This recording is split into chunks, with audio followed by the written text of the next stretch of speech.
la direction politique de l'Ukraine ne donne absolument aucune instruction à ses troupes sur ce sujet. Compris. Mais en réalité, nous savons déjà pleinement ce qu'est aujourd'hui la direction politique de l'Ukraine. Ce n'est plus une direction politique.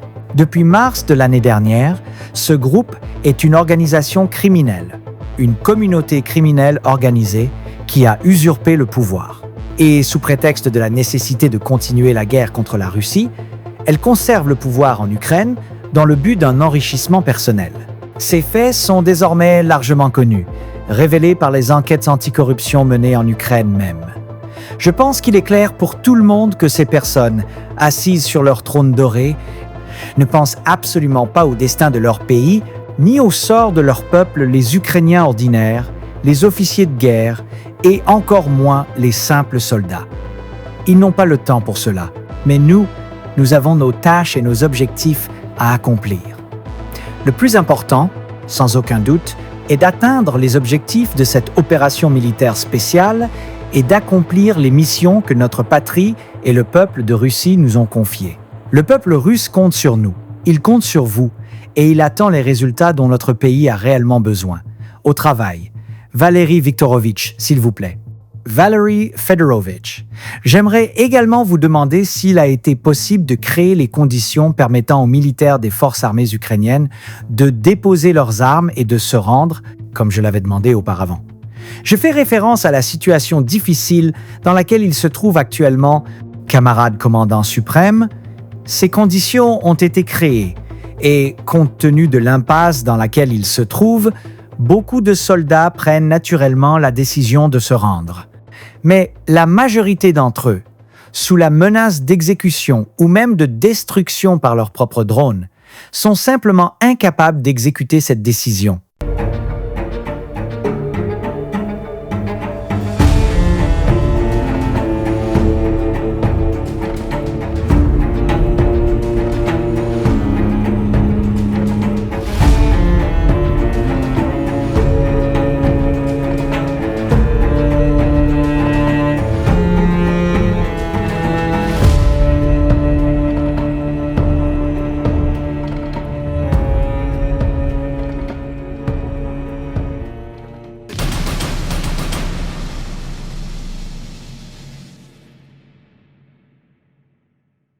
Bonjour à tous, nous avons tenu une réunion similaire le 25 octobre dernier. À ce moment-là, y participait le chef d'état-major général, le chef de la direction principale des opérations, ainsi que les commandants de deux groupements, le groupement Ouest et le groupement Centre. Le commandant et le chef d'état-major général avaient alors été chargés de fournir des rapports détaillés concernant la situation critique qui s'était développée à ce moment précis à Prisoner Mask et à UNSC, où vos forces avaient réussi à bloquer de grandes unités de l'adversaire.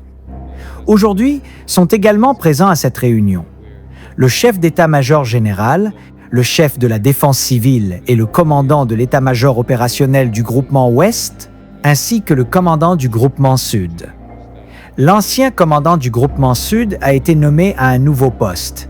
Il a été promu au poste de vice-ministre de la Défense de la Fédération de Russie. Je suis convaincu que, dans cette nouvelle fonction, il saura utiliser pleinement ses connaissances et son expérience de commandant de combat. C'est aujourd'hui extrêmement nécessaire. J'aimerais entendre un rapport du chef d'état-major général concernant la situation actuelle dans la zone de responsabilité du groupement central. Je n'ai pas invité le commandant aujourd'hui. Il doit s'occuper des tâches qui lui ont été confiées. Honnêtement, nous savons très bien ce qui se passe sur le terrain, mais je vous demande de présenter la situation telle qu'elle se trouve à cet instant même. Ensuite, je souhaiterais un rapport du nouveau commandant du groupement Sud. Ce n'est pas une nouvelle mission pour vous puisque vous étiez déjà le chef d'état-major de ce même groupement. En ce sens, la continuité est complète. Qui, à part vous, connaît mieux cette zone, littéralement et figurativement? Les cartes sont entre vos mains. Je vous demanderai également dans votre rapport de porter une attention particulière à la situation actuelle à Constantino. À ce que je sais, des opérations de combat sont déjà en cours dans les limites de cette localité. et plus généralement sur la situation dans Common Stock, sur les directions tenues par les commandants au sol, à travers ces agglomérations urbaines et bien sûr autour de Cyber. Ensuite, je demanderai au commandant du groupement Ouest de prendre la parole et de rendre compte de la situation actuelle à Compliance, ainsi que sur la rive gauche de la rivière Oracle. Je fais référence aux nœuds ferroviaires et aux territoires adjacents où, à ma connaissance, vous avez réussi à bloquer une force ennemie importante il y a peu. Elle comptait 18 bataillons, mais maintenant, d'après le chef d'état-major, environ 15 bataillons. Comment planifiez-vous votre travail futur? Plus précisément, quelles sont vos prochaines étapes dans cette direction? Et plus largement, dans toute votre zone de responsabilité, sur la rive gauche, nous avons la 6e armée ainsi que la 1re division blindée. Pourriez-vous nous en donner davantage de détails?